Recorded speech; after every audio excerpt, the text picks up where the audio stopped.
O adivinhador das mortes.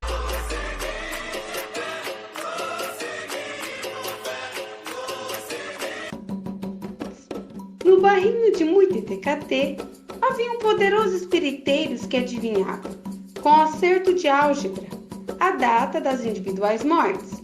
Não usava os convencionais métodos, pedrinhas, conchas e ossinhos. Não. Ele tinha 2 pequenas cruzes de marfim que encostava sobre os olhos dos consultados. O adivinho cerrava os seus próprios olhos, se concentrava todo dentro das pálpebras, até abraçar com seu escuro o escuro do outro. Nesse tocar de penumbras se escrevia o exato da data dos falecimentos, pois em Muitetekatê todos encorajavam Adabo Salange a consultar o serviço do adivinheiro. Vai e sabes o fatal dia. Adabo recusava. Saber seu derradeiro prazo? Para fazer o quê? Certas felicidades só chegam com o não saber. Aprendemos a viver não é para terminarmos. A luz não aceita seu futuro. Ser poeira, saboreamos o cristal do riso, a polpa sumaruda do amor, a doce sombra da amizade. Trincamos a eternidade em breves dentadas, não é para depois sermos nada, nenhum, ninguém. E Adabo Salange se dava bem, era nessa ignorância, ilusão de não ter contrato com o tempo, até que uma noite despertou em trêmulos e transpiros. Salange acordou em pleno escuro, coração a sair pelos poros, sonhava que estava na residência dos mortos e lhe perguntavam: Você, Salange, ainda está morto? E lhe empurravam, ele que se servisse de consulta com os aléns para saber a data de sua revivência. Afinal, quando mais tarde ele soubesse, mais cedo ele transitaria de estado, no inverso da lógica deste outro lado do mundo. No dia seguinte, saído à rua, Salange saboreou a claridade como se fosse a primeira vez. Será verdade? Estou vindo do além? Afinal, o sonho se cumprirá?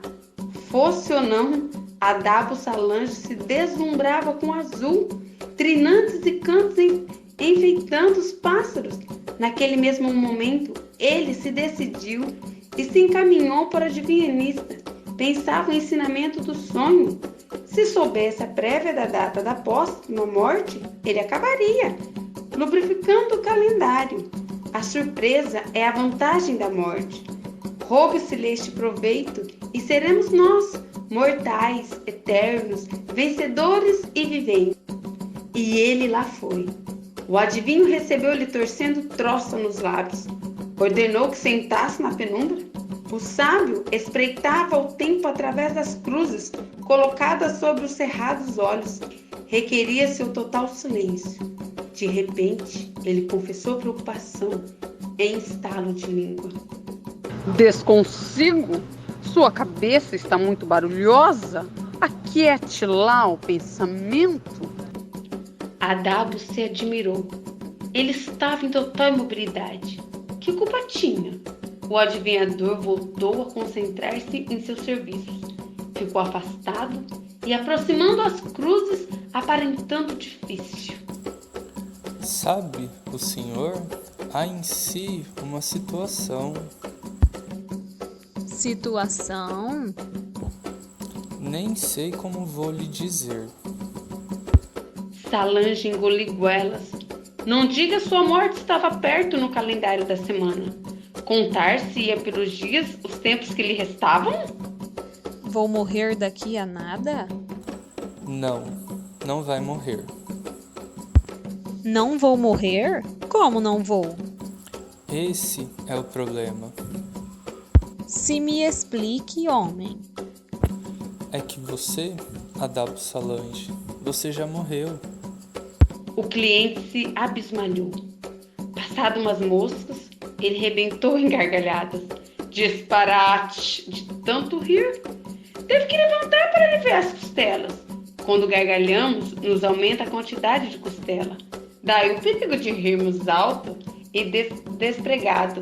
Adabo saiu do consultório, respirou uma porção de ar e voltou para dentro. Já vinha sério. Então me faz favor explicar que dia eu afinal morri? Ontem à noite. O senhor, em verdade, é um recém-falecido. Adabo se embrumou. Fora um sonho? Pode a morte suceder em terras enevoadas de sonho? Nunca o virá. Mentira? Devia ser mentira do adivinho. O fulano, cangainçava, a zanga de Adabo, não sabia se havia de rir. Acabou por levedar a maca. Está bom.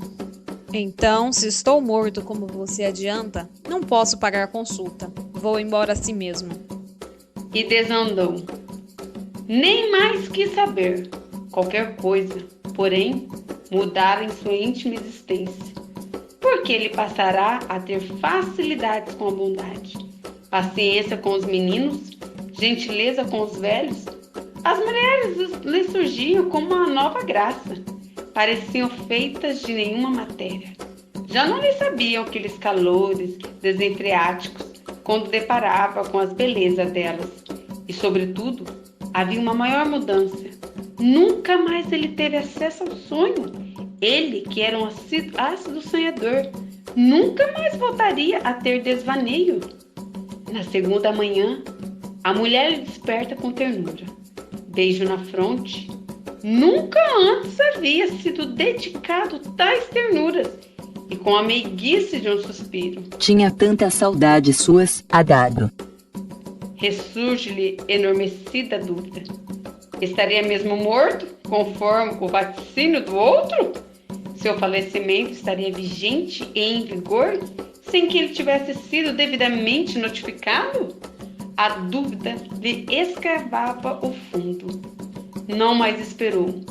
Voltou ao consultório do futurista. Chegado lá, estranhou o vazio de gente.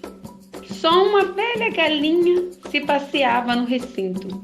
Bateu licenças nas portas, ninguém respondeu. Foi entrando na salinha escura. Quando seus olhos conformavam com as sombras, ele notou, abandonada, as duas cruzinhas de marfim. Se baixou para apanhar e, assim posto de cócoras, encostou os marfins sobre as pálpebras e esperou a chegada de um sinal. Uma voz lhe deu um susto. O senhor, quem é? Eu sou Adabo. Venho ver o adivinho. Não pode. Eu pago adiantado até. Aliás, o adivinho me deve. Não pode. O mestre já deu falecimento. Morreu? Quando? Morrerá no dia anterior. Então o mestre, como o outro lhe chamara, não fora capaz de adivinhar sua própria morte? Adabo fazia gozo, mas o outro lhe respondeu que os pessoais assuntos escapam aos próprios feiticeiros. Salange saía em gravidade, agora morto. O adivinho como poderia esclarecer autêntico de sua morte. Posso levar essas cruzes? Leva, fica para o acerto do seu dinheiro. E voltou ao caminho, mãos nos bolsos, confirmando os marfins. O poente já se afundava, o naufrágio da luz se espalhando pelo bairro. Foi no curvar da esquina, o susto de um ilegível vulto. Se arrepiou quando reconheceu a voz do adivinhador. Venho buscar meus marfins. Ele desembolsou os utensílios e os estendeu em concha para as mãos do outro. Então, inesperadamente, sentiu as mãos presas, cativas do feiticeiro. Primeiro resistiu. Depois, experimentando a convicção das outras mãos, foi esvanecendo. O adivinho adocicou a voz, em modo de convite. Vem comigo. E os dois, pelo caminho, não deixavam nenhuma pegada. Fossem pisando, não a areia, mas o céu.